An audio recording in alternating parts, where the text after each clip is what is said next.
But importantly, like if we wanted to find what's the fastest way to get from one place to another, right? Which is like, what Google Maps and Apple Maps do, right? Graph theory comes in handy a lot. So yeah, this isn't strictly a graph or anything, right? But we can really easily represent this with a graph and stuff. All right. Now, the next slide, this has a lot of stuff. We'll walk through each one. In graph theory, especially if you're trying to look up like resources on it and stuff and studying, and especially like when it comes up in CP, there's some terminology that you're expected to know. I mean, usually in CP, they try to explain a little bit of it, but I've seen a bunch of problems where they don't, so it's probably good to know these. First, we'll just walk through them. Neighbors, two nodes that are directly connected by an edge. I don't know if we just go back. 6 and 4 would be neighbors because they're directly connected by this one edge. A walk is just a list of connected vertices and edges, modeling a path on a graph. That sounds a lot more complicated. Basically, it's just a line on this graph. So I don't know, 4, 3, 2, 1, 5, 4, 6, right? That's a walk.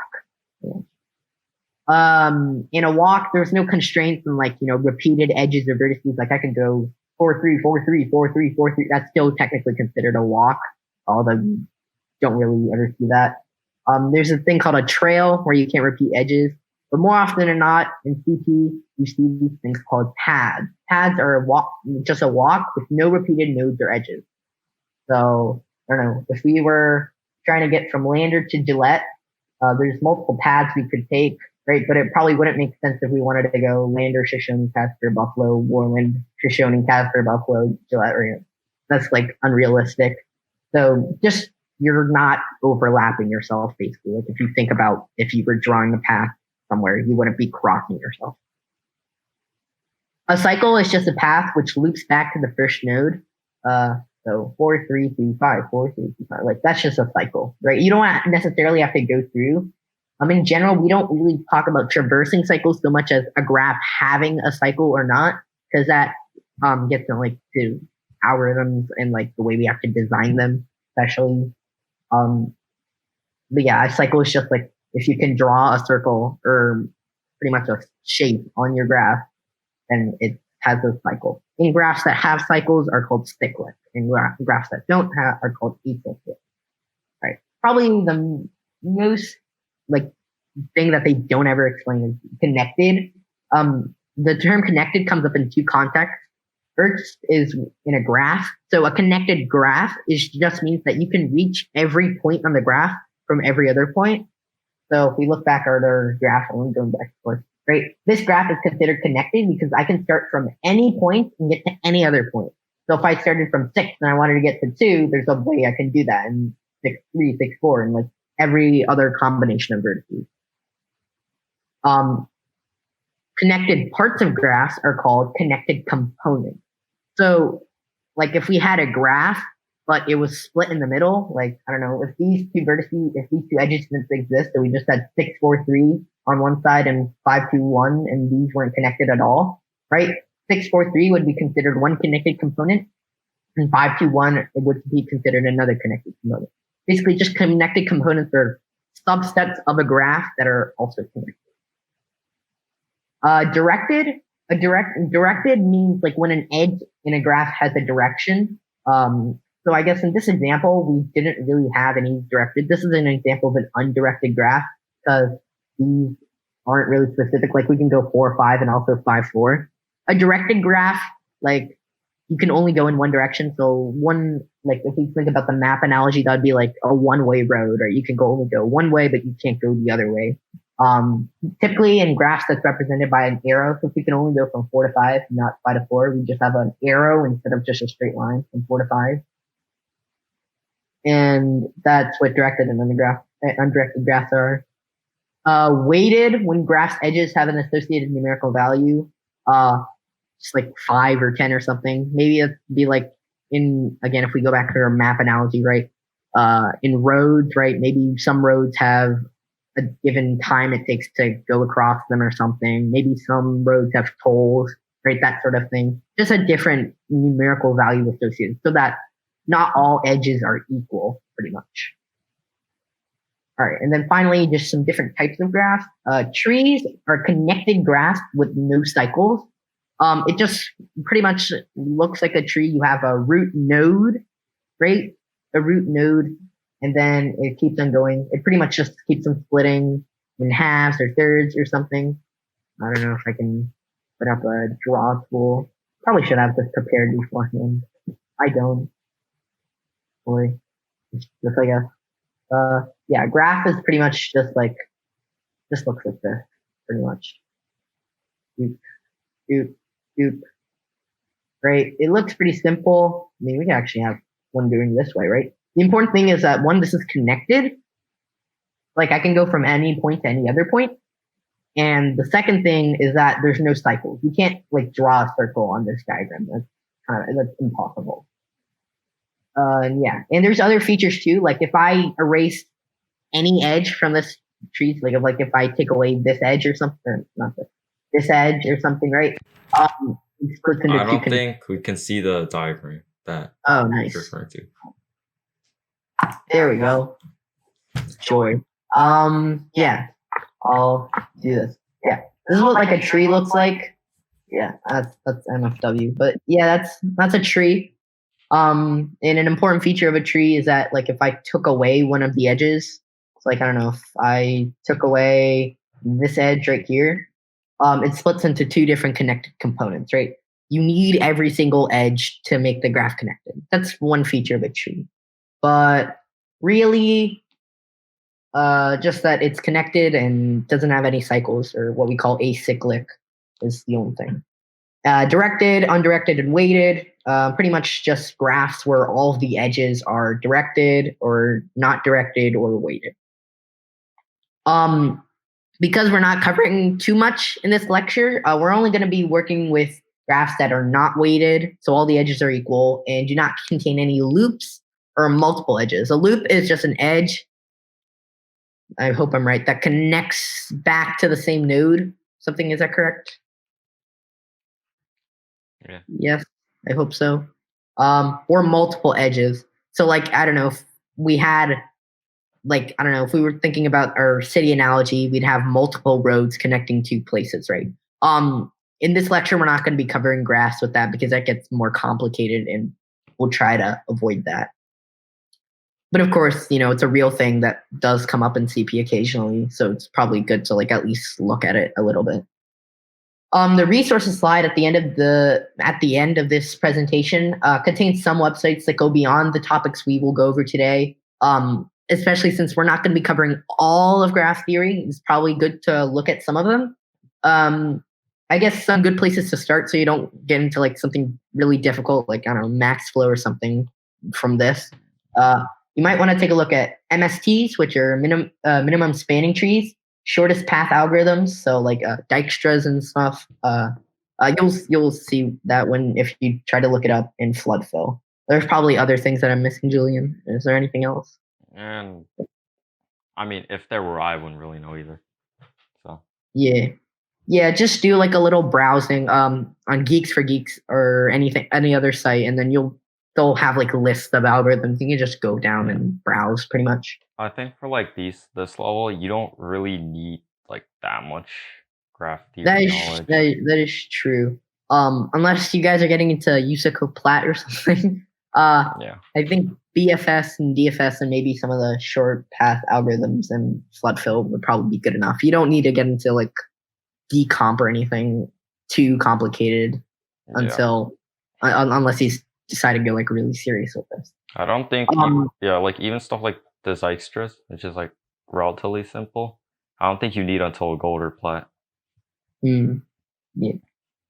And on the same token, graph theory does get pretty complicated. So before you like dive into something, make sure you have a lot of the background. And Geeks for Geeks is like super useful on this. So, and that's in the resources list. So just take a look at that if there's something you're missing, or you can probably just Google whatever you don't understand. That should help. All right, started. So representing graphs. So we've discussed what the concept of a graph is, and it should be pretty clear by now. If it's not, you can always just ask. But one important thing about graphs is when we want to work with them and do algorithms on them like DFS and BFS, right? We need a way to represent it in the code to start. And to do this, there's two major methods. In the real world, you actually might bump into both, but here there's kind of a bias towards these things called adjacency lists. So what an adjacency list is it represents graphs by listing the neighbors of every single node. So basically, it'll just go node by node and says, all right, for this node, what are my neighbors, right? And they'll just go to the next node. What are my neighbors? And so on and so on and so on. It can be implemented with a dictionary in Python, which I've seen a lot, or 2D lists, but 2D lists are more common in CP, and probably in general, maybe. Mm-hmm. But both of them are viable options to create adjacency lists. There's other like data structures in different languages, but we're just going to be focusing on these two. Actually, pretty much just 2D lists. And the time efficient or like the efficiency of this is big O of E. E is just the number of edges. So like if the number of edges increases, then the complexity of this thing will increase. But if there aren't really that many edges, then it should be fine. When we consider the complexity of different things, this gets into like, sparse graphs versus dense graphs. But in general, you can probably be safe by sticking to the adjacency list. You probably won't lose too much in general, especially with these easier problems. They won't ask you to like optimize for space efficiency as much. And this is just one example of an adjacency list. This is a simple graph that I made, or I found this image, but I couldn't find its graph, so I just made this graph. But if you can probably just tell like 0, what's 0's neighbors? It's connected to 1, 6, and 8. So that's what's in the adjacency list. 1, 0, 4, 6, 9, and you just keep on going along the diagram all the way down to here, right? You'd probably notice that every edge is repeated. It's like 0 to 1 and 1 to 0. It's just something to note. If you're gonna do ad hoc problems with adjacency lists or something, just keep that in mind. Yeah, that's for like a bidirectional or like non-directed graph. For directed, it would be like only 1. Yeah. If it was directed, right? If we can go from 0 to 1, but not 1 to 0, right? Then this 1, 0 thing, that wouldn't exist. Mm-hmm. Yeah. But again, we're only dealing with undirected graphs here, so we'll just leave it at that. Then we have adjacency matrices. Adjacency matrices are just square matrices, which is just a 2D list or a 2D vector, but we'll just stick to lists since we're in Python, that used to represent the graph's edges. Due to a lot of memory it takes, we don't really use these in CP that much. And the big O for this is V squared, or that's vertices, which is just the number of vertices in the graph. Yeah, these are like very, very, very rare. Yeah. CP. So like, I mean, like even thinking about it, like if we had a graph with 1,000 vertices, right, which is common both in the real world and also like, if you think with the constraints from like n is from 1 to 1,000, right, that's like a common constraint. This would take around a megabyte or maybe even more depending on what you're trying to store, right? It's taking up a lot of data, and even if you get to not even that much higher, maybe you might actually max out, because like these types of problems have a specified amount of memory that they take. So you might even exceed that. But even if you don't exceed that, it's going to take a lot of time to go through the entire matrix over and over, especially if you're trying to do BFS or DFS or one of these related algorithms. So it's generally not recommended to use it unless there's like, obviously those really rare cases where it does come up. But again, we're not going to be covering like the super, super duper rare cases. All right, anyways, that's that. So the main difference between these two is in adjacency lists, we push back or append. So I don't know, dot list, dot append, that sort of thing, the elements to our list, right? So like if we wanted to add a new edge to our thing, we would just append it to our existing list pretty much. But in adjacency matrices, we change a value, because in our adjacency matrix, right? I actually explained this. Like if we want to represent that 0 is connected to 1, we write a 1 here, right? But if it's not, we'll just write a 0. So like 0 isn't connected to 0 and so on because, again, we're not dealing with any graphs with loops. But if we go 2 to 0, right? 2 and 0 are connected, right? So that means that they have an edge together. But 5 and 0 don't, which is why they're not connected, right? If we wanted to add an edge between 5 and 0, we wouldn't be adding a value to our matrix. We would just change this from 0 to 1, right? Versus if we wanted to add an edge between 3 and 9, we'd have to append an item to this 3 row and say 3, 4, 3, 5, 8, 9, right?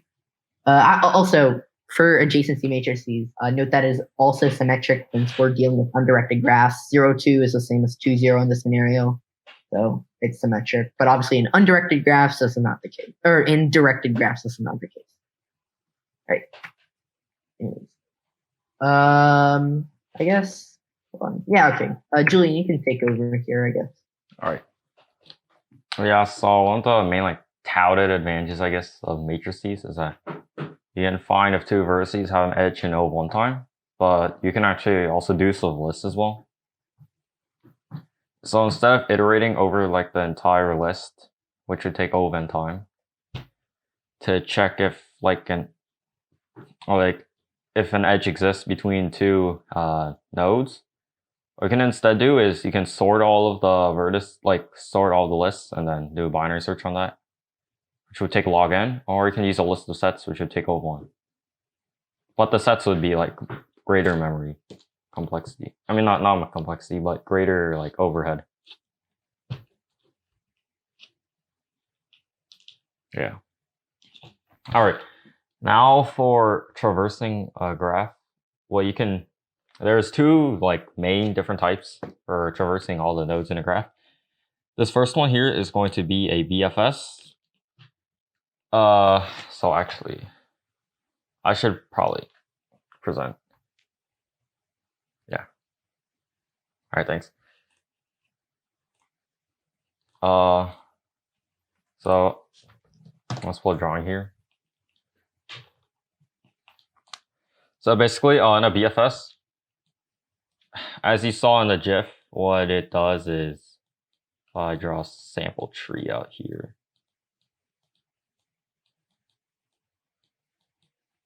What it does is it stands for depth first search. We're doing BFS first, or sorry. Oh, we're doing BFS first. Yeah. All right. So, all right. So this is a bit laggy. All right. So we're doing a breadth first search, and as its name suggests, it goes like this. What this search does, and how it works, is hits this node first, then it hits this node, and this. Actually, yeah, this, then this node, then this node, then this node, then this node, then this node.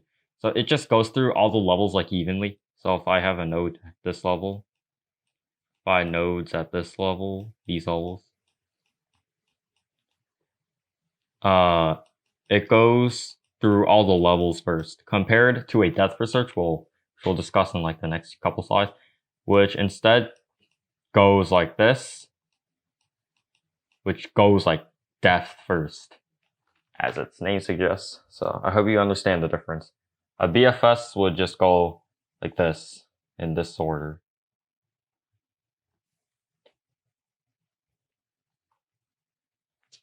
All right, let's switch these.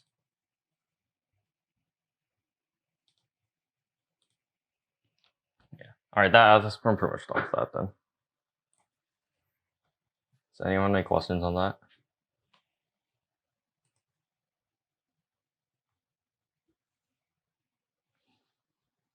All right, I guess I'll Yeah, you can present All right, yeah, I can start presenting then.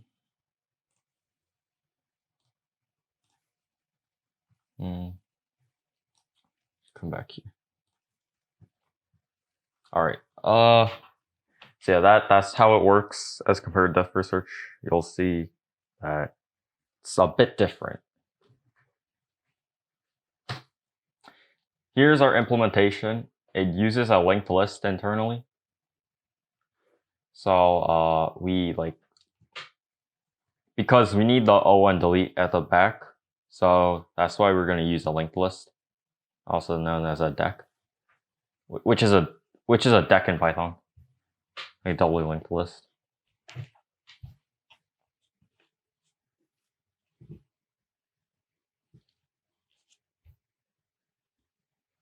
And we need this for trees. Well, actually, yeah, we do need this because we want the nodes that we've already accessed. We don't want to access them again. So, for example, if a node has two different vertices, if a node has two different if it has an edge between two different vertices, we visit one vertex, come here. If there's any cycles in the graph, then we're gonna hit the same node again eventually.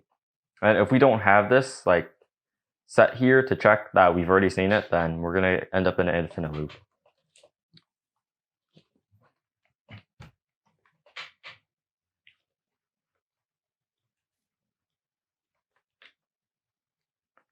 And we do use the the node the node number, I guess, the node itself as the index for the adjacency list. All right. So this is depth first search. It's, as you can see, it's a bit different from breadth first search.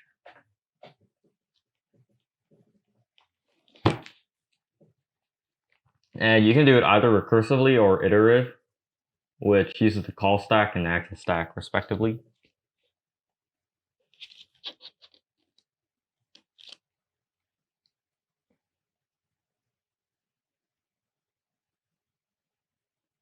And these are both stacks. One is just an actual data structure implemented in C++. All right. Anyway, so here's what a recursive implementation look like, and I usually, and when I do a DFS, I usually prefer recursive because it's just simpler to write. So you can see here, it's pretty simple. And this is also assuming that it's a tree, so that we don't have more than. So we have n nodes and n minus one edges, so that there's no cycles basically.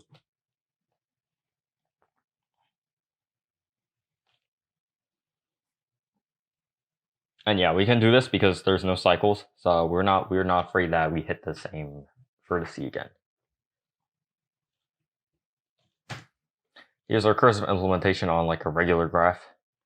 That's not a tree, and then it also has cycles. So as you can see, it's recursive. Calls it again for every node in there.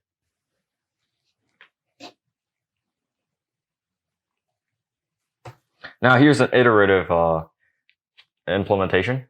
I want to point out, in most languages, should have something called tail call recursion, which basically means that the recursive and iterative DFS should both be near the same speed.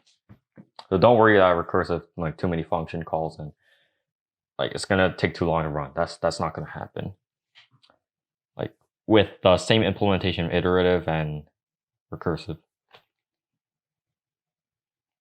And a stack, we use a stack here, but it's implemented as a list. We can use a list as a stack basically, because it has O1 delete on the last element, or the last added element. Yeah.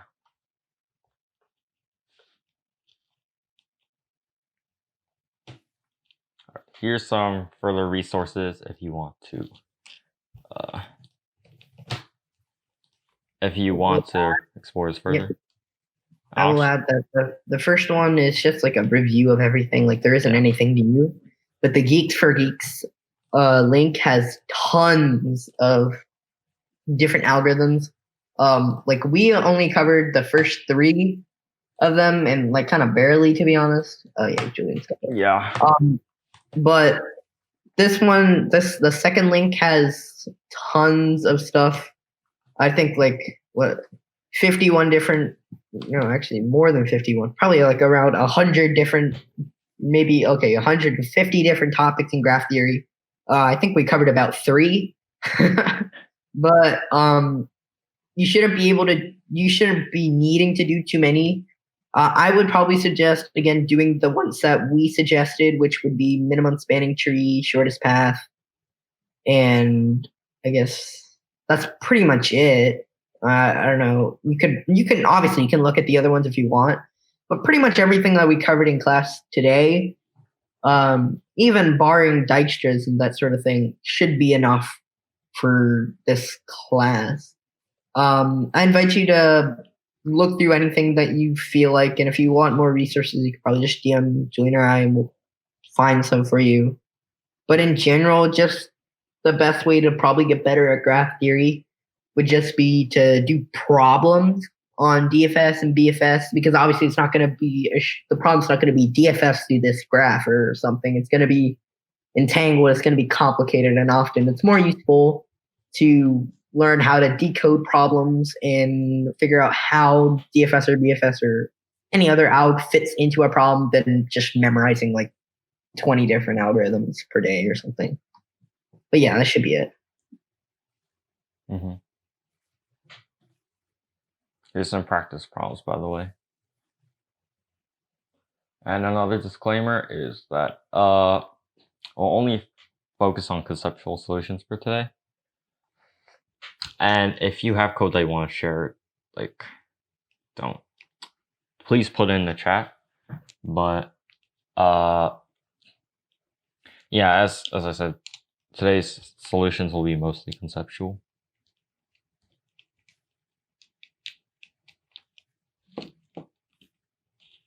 The number 1 is in the chat. I don't know, Julian, if you want to open that up. All right. This is a pretty basic one. It doesn't even have to do with like representing the graph at all. It's mainly just thinking about how graphs work. You might need to draw out a few graphs, but in the end, it's going to be pretty simple. The program itself is going to actually be like really easy to do. It's mainly just about thinking about the solution. So I don't know, Julian, if you want to open that up and share it, I guess. Oh, okay. Yeah, sure. All right. This one, you mean? Switch it.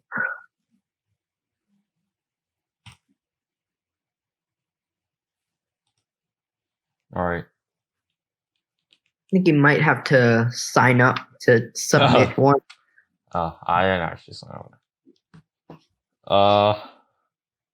Actually, you want to present? Because I don't really have an account right now. Oh, sure.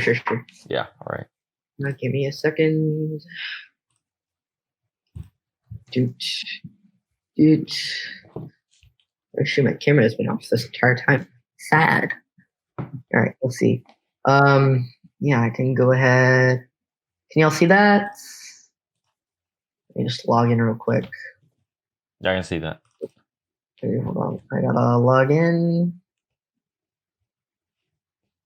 Here we go. All right, can y'all see that? Yeah, I can see that. Okay.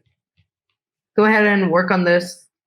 Let me know in the chat you're done. I'll zoom in probably just a little bit so you can see it.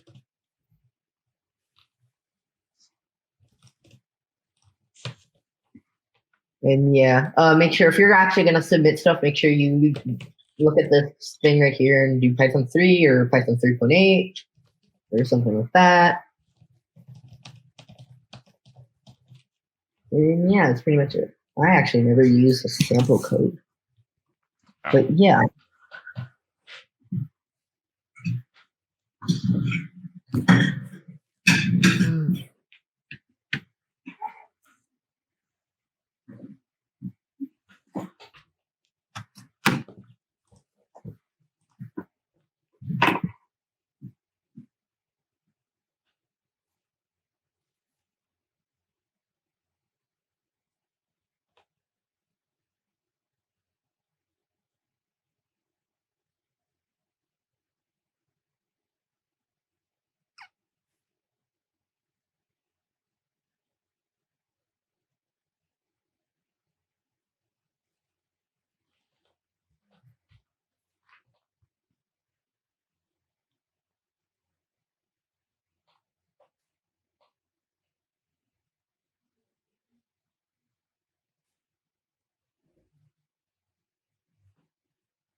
All right.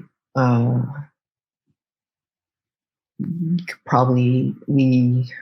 probably could go on with the solution. If everyone's okay with that, I mean, we can also wait, but there's like 3 other problems we need to do, so. Yeah.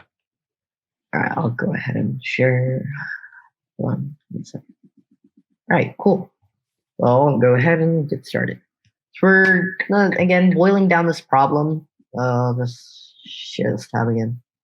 We have 2 numbers. We have n nodes, m edges, and we want to figure out how many edges we can remove so that has k connected components. All right. So let's just write it down. We have n nodes. Let's write n nodes. M edge. Let's write m edge. And k connected components. All right. Cool. First, there's a multitude of ways to do this. When I was looking through the editorial, there was like solutions that actually use like DFS and that sort of thing. But looking at this problem, it's actually it's a lot simpler than that.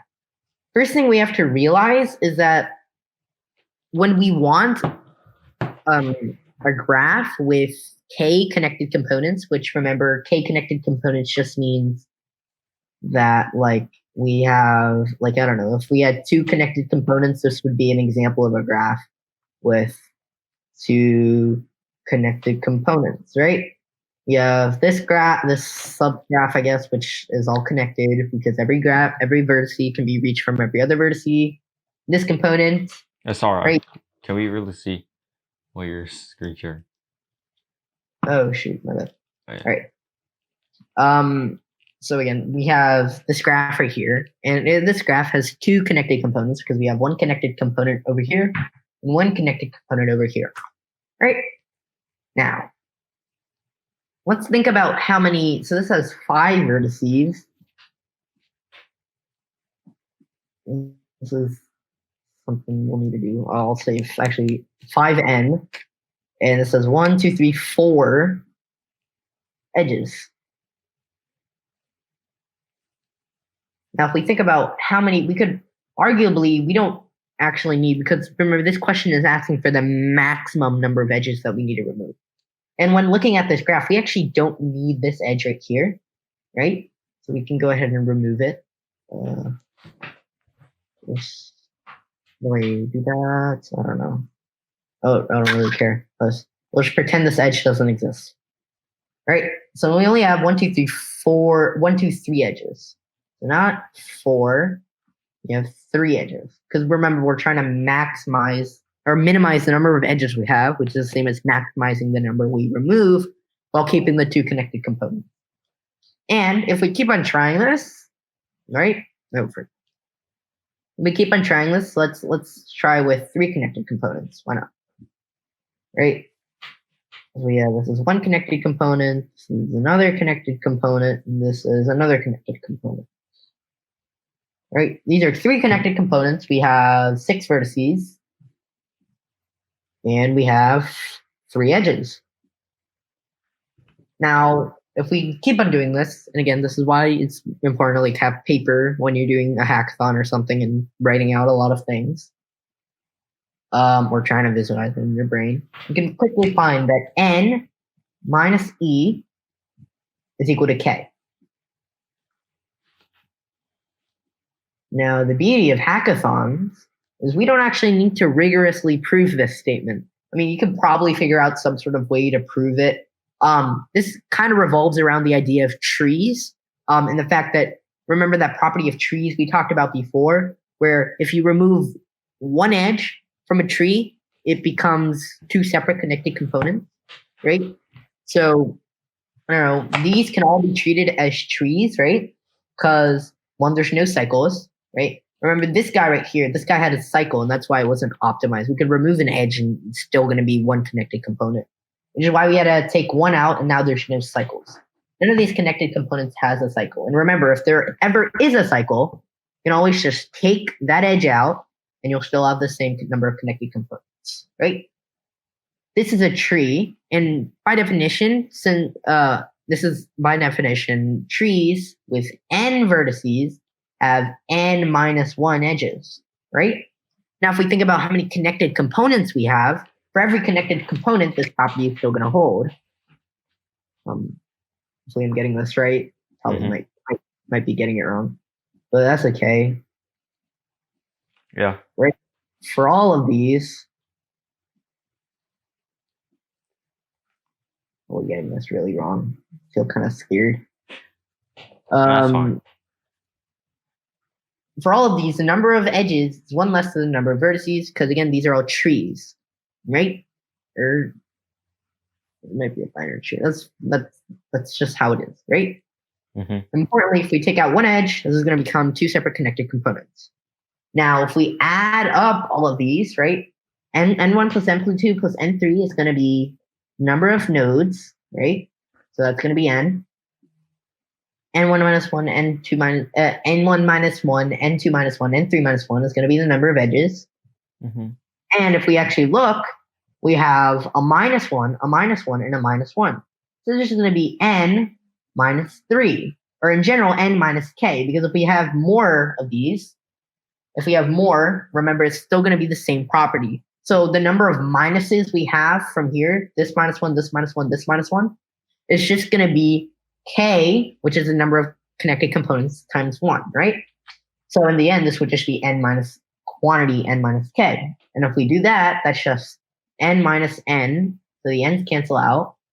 And then we have a minus minus k, which just becomes k, which is equal to k. And that's not rigorous by any sort of stretch, but it should help to give understanding for why this statement in general is true. Now, if we think back to our original problem, so I'll just take away a bunch of this.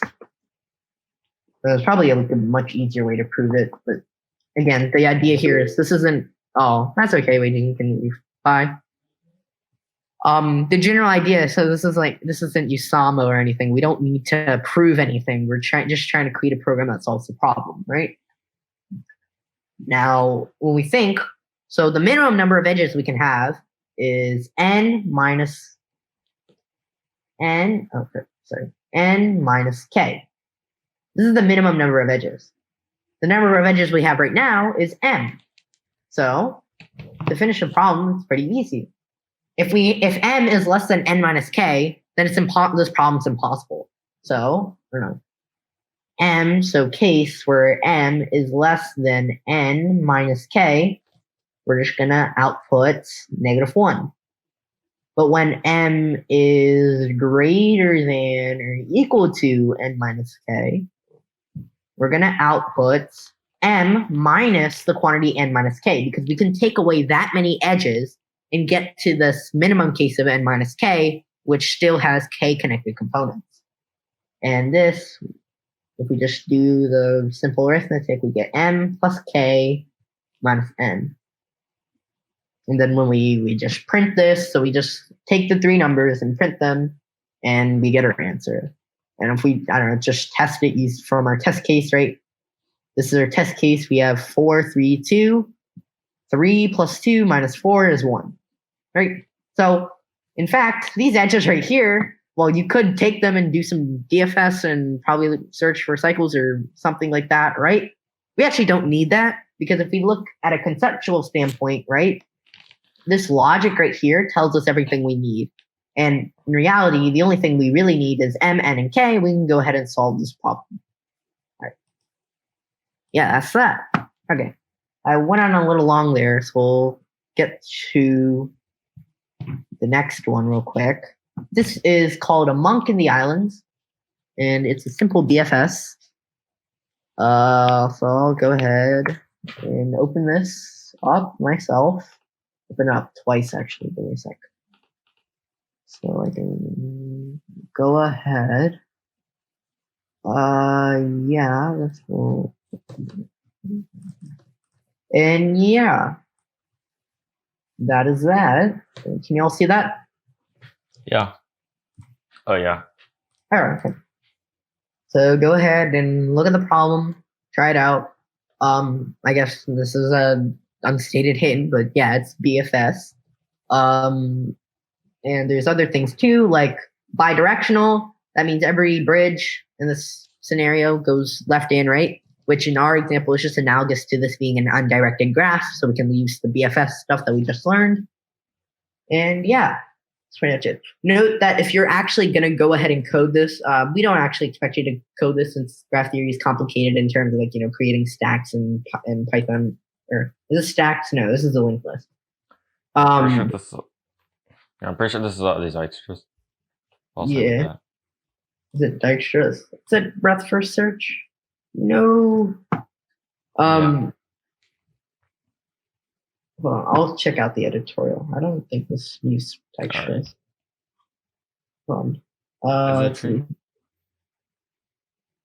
It is not a tree, but you can use this. This is BFS. Okay. But.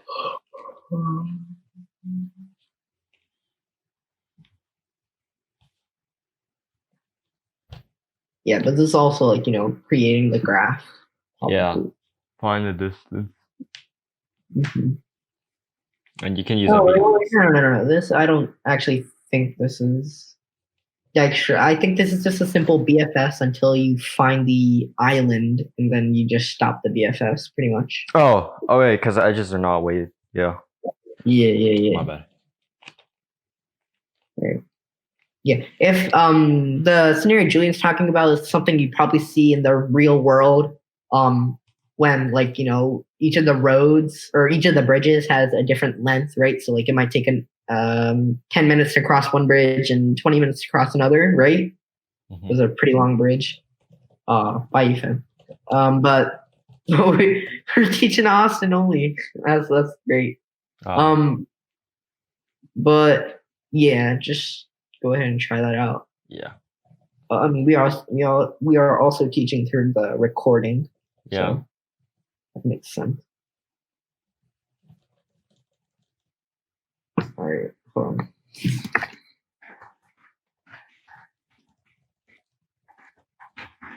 So a little bit. That's fine. But is Hacker Earth normally a bit laggy when it's typing, or is it just because I'm recording? What do you mean laggy? I'm lagging a bit when I type on it. Actually, it probably is just my computer.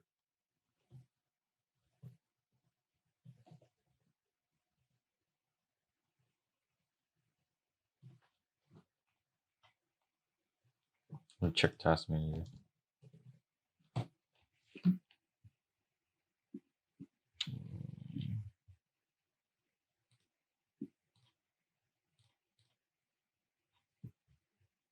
All right. So considering that we're only teaching on one person, I'm just gonna go ahead and give the solution for this guy. Yeah. Yeah, pretty much. So let's just think about this. I'm gonna be glossing over a lot of details since we need too much problems to get through. But yeah, so let's start by thinking about this. This is gonna be a simple graph. It's not gonna be just a tree like the last one, but this is gonna be a graph, and this lends itself well to a sort of an adjacency list or that sort of thing. The general idea is we're going to want to transform this into a linked list, right? With, or I guess a ZQ, with pointers and that sort of thing, right? So that itself is a problem on its own, transforming this into that. But the idea here is we want to focus on the BFS. So I'll just go ahead and skip past that. So I'm going to share this tab instead. So let's say we have a graph, right? We have a graph. Boop, boop, boop. Yeah, sorry. Just gonna make it look a little like that. Yeah, that should be good. And then I'll draw, these are bridges and the nodes are islands. That's the way we're representing our graph. Maybe that's connected to that, that's connected to that, that's connected to that, that's connected to that, and that's connected to that.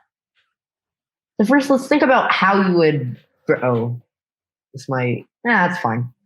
So we are at our one island, and we want to get to, let's say we want to get to this island. Or actually, no, let's not do that. Let's get to this island first. So we want to find the shortest path that it takes us to get to this. So first, let's consider our alternatives. But we've only really learned 2 methods today. So let's just go through DFS first, and then we'll see why that's not going to be too good. And then we'll move to BFS. So why don't we use DFS? Let's think about what DFS is doing in this scenario, right? DFS is going to start from 1, then it's going to move to this, then it's going to move to this, this, and then obviously none of these islands are N. So it's going to move here, here, here, right? None of these islands are N. So we'll move back and we'll go here, here. On the last one, we find N. Right? Obviously, this isn't going to happen all the time. Maybe N was here or something, right?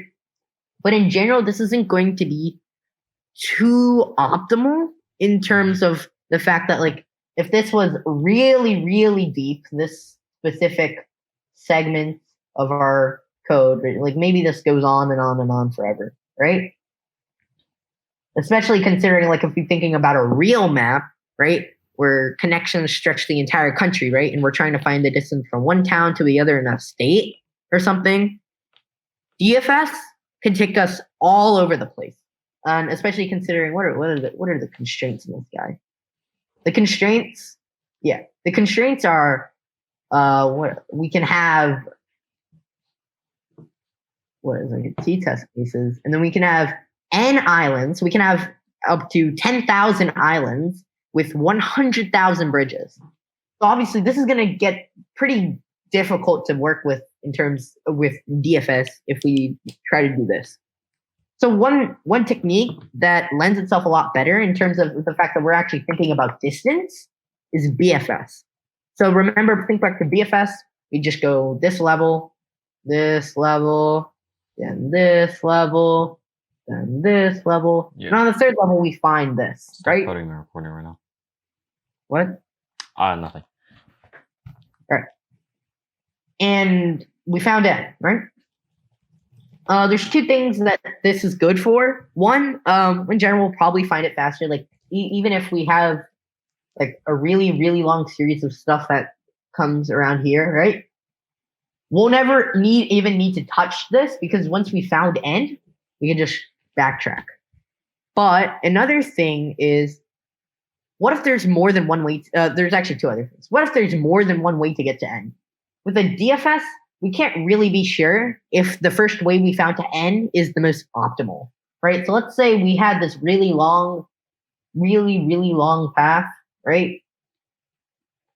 Remember, and there's something I'll get to later, there's nothing in the problem that specifies that our given thing is a tree. Like if this was a tree, DFS would actually be perfectly fine for this, right? But the problem with that approach is there's nothing in the problem that actually specifies this as a tree. It's not stated. And even when we think about like in a real world scenario, right? Yeah, the real world in terms of like connections and networks of roads and bridges, that's not going to be a tree. You're often going to get loops and connections, and maybe you even might have separation. Oh, actually, in this case, the entire thing's connected. But you can get loops. You can get cycles, right? Like in this particular scenario, we have a cycle here. We also have a cycle here, right? We have a cycle here, right? We have multiple cycles, especially since these bridges are bidirectional. There are cycles. And when we have cycles, our DFS algorithm isn't going to guarantee, like if we do simple DFS, let's start from here and here. We go to this node, we go to this node, this node, this node, this node. We end up at n, right? If we end up at n, right? We end up at n, right? We've reached n, but we don't know that this path, right? Because this path length is 1, 2, 3, 4, 5, 6, 7, 8, 9, 10, 11, like, is really long, right? And even if it wasn't really long, there's no way we have of knowing that this is optimal. All right. But yeah, with a BFS, right? We know that on our first BFS, or like our first level of BFS, I guess, everything from here is going to be a distance 0 from the original node, right? Because it's just the original node. So I guess in the case that the original node was n, I'm not really sure. Then the first one, everything that we parse through, I guess, on this first iteration of BFS is going to be a distance 1 away. Then we go to our second one. Everything here is 2 away, right? Because 1, 2, 1, 2, 1, 2, right? We're looking at breadths, right? We have a breadth of 1, we have a breadth of 2, right? This second, I guess, breadth, I'm pretty sure I'm using that wrong, right? Because we found n already, we know that since we already checked all the nodes that are 0 away and 1 away, that the fact that n is 2 away on this iteration of BFS, right? Because we know that there's nothing shorter it could be. There's no shorter path to n that exists, right? It can't be 0, it can't be 1, it has to be 2, right? And because it's not asking for the specific path, right? It's asking for the minimum number of bridges, right? Which in this case is 2. We just write 2 and then we move on, right? We don't have to worry because in this case, there's 2 ways to reach n. We can go here, we can go here. But it doesn't matter. All we are looking for is the path length. That's all we care about. When we found that path length, we can just output its length and move on. Like, and this lends itself really well to like a really long paths, right? Because in long paths, right, the BFS and like specifically the optimizations of BFS through like linked lists and that sort of thing. Wait, that's not an optimization. The algorithm itself, right? Versus depth first search, like where n can be 1 away, but you potentially would have to go to like 90% of the remaining graph. And even if you go through the remaining graph, you might find n, but then you don't know if that's the optimum path. With BFS, no matter how large the graph is, you will probably find it fairly quickly, unless it's like really big, then you got some problems on your hands. But once we find n, once we find our targets, right? We know that that finding of the target is optimal. And we don't have to go through the rest of the graph because we already know that the path we found is going to be most optimal or tied for being most optimal. And then we can just output it. And yeah, that's pretty much it. Oh, all right. So it's 801. There's 2 other problems. I'll just put them in the chat. And obviously they're in the slideshow, so you can go ahead and check that out. They're both DFS, so depth first search, which does probably come up a little more. The first one is standard DFS. You can probably do it with everything you've learned today, obviously with critical thinking and stuff. The second one does take a little DP. I don't think it's pretty subtle, but it's there. It's actually the same code forces level as the other one, but in terms of the concepts that you need to solve it, we haven't covered all of them. So you can take a shot at it. And I definitely recommend if you do, you can probably look at the editorial and that sort of stuff. Or just like look up solutions and that sort of thing, right? But I'd probably suggest working on this one, K-Fun tree, which it's a pretty good problem, and I'd definitely suggest coding this and trying it out yourself.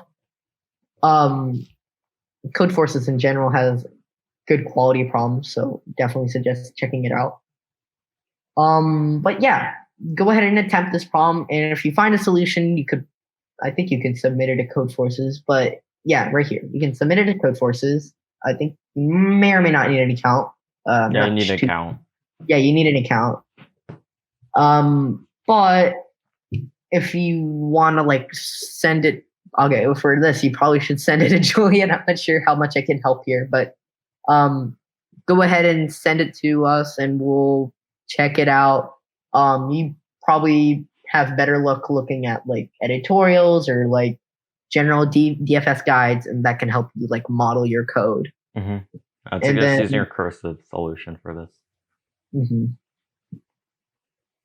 Oh, the two links are the same. That's nice.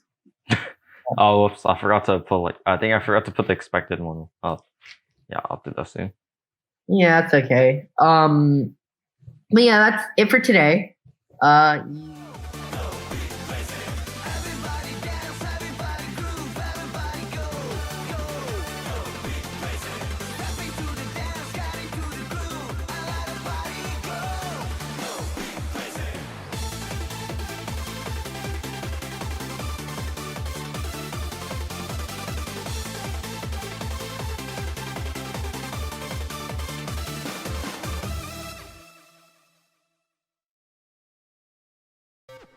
Avex.